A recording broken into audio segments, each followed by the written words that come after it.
Yo, Trey T23 back with another video. It is day 25 grading NBA teams. Off seasons. Today we got the Minnesota Timberwolves. Yes, my tan line is completely awful. Leave me alone. Today we got the Minnesota Timberwolves. I know it's been about a week and a half since I have made a video. I'm back. I will be continuing doing what I was doing before. I wanted to get all these done before September, but things happened and I couldn't. I wish I was able to just get everything done, or by the beginning of September. But today we got the Minnesota Timberwolves. The only two additions that they have is they re-signed Julius Randle and they re-signed Naz Reid.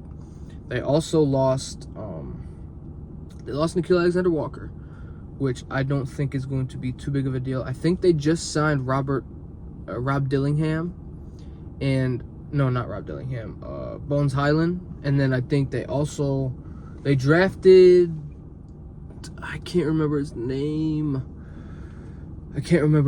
but he played very, very solid in the summer league. So I think that is probably going to be perfect transition from Rudy Gobert when he is not playing his best anymore. He'll be the starter hopefully in the next few years. Rudy Gobert will probably transition out to either retirement, or he'll get traded, or he'll just leave the team. But I think this could be a big year for Anthony Edwards. I think Anthony Edwards, this is like his year to get in those MVP conversations, because it's mainly been Shea, Giannis, Jokic, Luka, Embiid over the years, Jason Tatum. Not in top 3, but like top 5 to 6. It's always been those guys. And I think the one guy that could really benefit from Tatum being out, the Lakers, I don't think are going to be a very good team.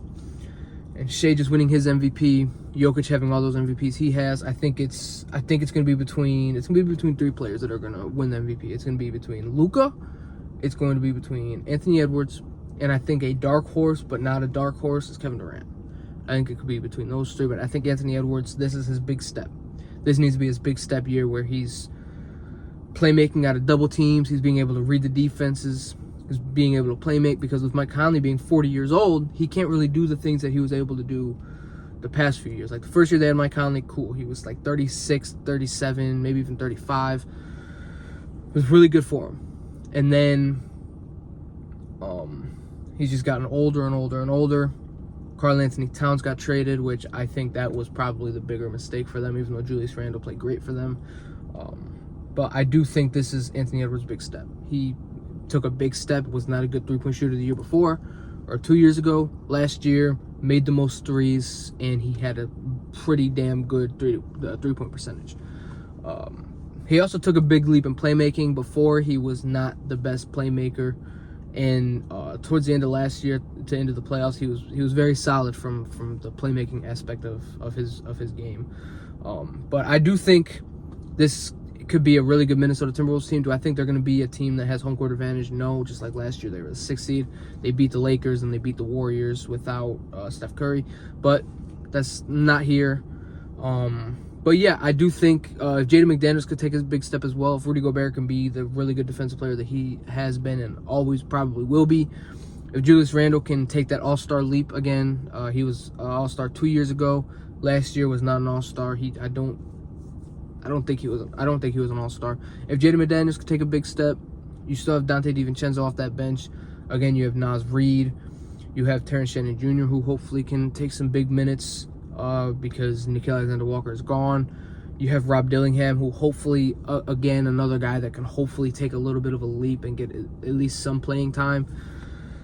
But yeah, I think I'm going to give the Timberwolves, I'm going to just give them a straight-up C+, because, I mean, they lost Nickeil Alexander-Walker, but they got a solid center in the draft.